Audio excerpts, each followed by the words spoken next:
Welcome friends to the Eklavya YouTube channel of Balaji Mahila college. आज का हमारा टॉपिक है जीएम हॉपकिंस की एक sonnet the sea and the skylark. GM Hopkins का फुल नेम है जेराल्ड मैनली हॉपकिंस। इनका बर्थ एक मिडिल क्लास फैमिली में 1844 में हुआ था। इन्होंने ये पोएम एक सीसाइड टाउन है उससे कुछ मील दूर पर सेंट ब्यूरो कॉलेज के वहाँ लिखी थी, जो 1877 में रिटर्न हुई थी। इस पोएम में जो पोइट हैं उन्होंने सी और स्काईलार्क के बारे में बताया गया है। ये पोएम एक सोनेट फॉर्म में लिखी गई है जिसमें ऑक्टेव है और सेस्टेट है। ऑक्टेव होता है 8 लाइन का, जिसके अंदर जो पोइट है उन्होंने सी और स्काईलार्क पक्षी के बारे में बताया है। जो ऑक्टेव पार्ट है उसमें पोइट का मूड एकदम जॉयस होता है, खुश होता है, और जबकि जो सेट पार्ट है जो 6 लाइन का होता है उसमें जो पोइट है उनका मूड बिल्कुल चेंज हो जाता है, उनका मूड एकदम पेसिमिस्टिक हो जाता है। और जो सेट पार्ट है उसमें उन्होंने एलिट्रेशन का यूज़ किया है। और जो ये पोएम है इसका जो फर्स्ट टाइटल था वॉकिंग बाय द सी था, जो कि बाद में ये the sea and the skylark रख दिया था। अब जब ये पोइट हैं जीएम हॉपकिंस से शी शोर पे मतलब घूम रहे थे, उस समय इन्होंने ये पोएम लिखी थी। अब हम पोएम को स्टार्ट करते हैं। On ear and ear two noises too old to end. जो जीएम हॉपकिंस हैं वो अपने दोनों गानों में 2 आवाज़ें सुन रहे हैं। टू ओल्ड टू एंड मतलब ये आवाज़ें इतनी पुरानी हैं कि ये कभी समाप्त नहीं होती। ट्रेंच राइट, अब जो राइट कान हैं हॉपकिंस के उनमें आवाज़ आती है उनको। द टाइड, जो समुद्र की लहरें हैं। द ट्रैम्प्स अगेन द शोर, वो टकरा रही है कहाँ पे, शोर पे, मतलब जो समुद्र का किनारा है वहाँ पर जो समुद्र की लहरें हैं वो टकरा रही हैं।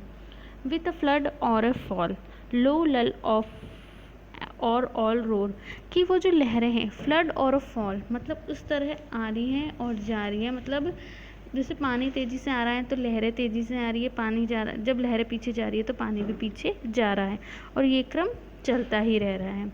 लो लल ऑफ और ऑल रोर, और जो ये लहरें हैं जब जब लहरें हैं आकर टकरा जाती है तो कुछ क्षण के लिए शांति हो जाती है, और फिर जब लहरें दोबारा आती है तो फिर शोर करती है, और इसी तरह यह क्रम चल रहा है।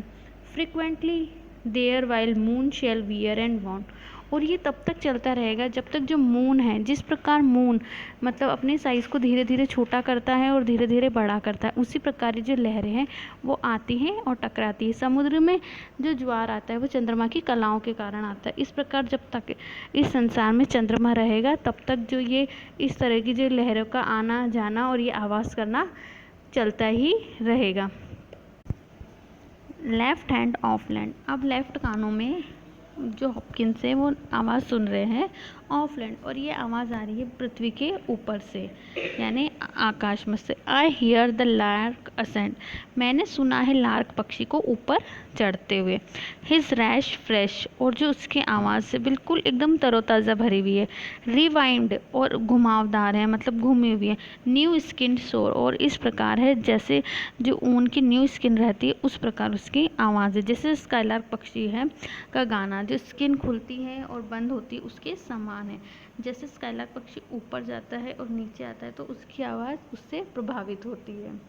In crips of curl of wild winch world and pure, और जो ये आवाज़ है वो बिल्कुल सीधी सादी नहीं होती है, एक छल्ले के समान होती है। जिस प्रकार एक छल्ले में मोड़ होते हैं उसी प्रकार इसकी आवाज़ होती है। And pour and pelt music till none's to spill nor spend, और जो ये स्काईलार्क पक्षी हैं तब तक नहीं रुकता जब तक इनका गला नहीं सूखता। फिर जो स्काईलार्क पक्षी हैं नीचे आते हैं, फिर वापस अपनी सांस भरते हैं, संगीत पैदा करते हैं अपने अंदर, और फिर वापस ऊपर उड़ते हैं और गाते हैं।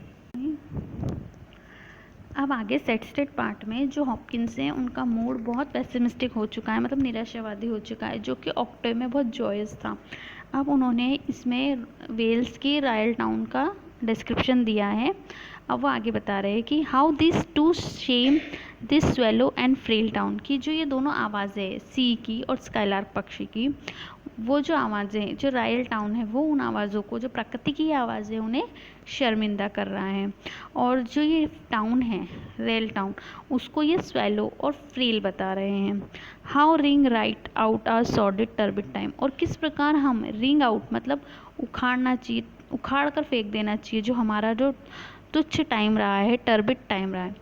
बीइंग प्योर, और हम मनुष्य की इतनी प्योर कृति हैं, सर्वश्रेष्ठ कृति हैं।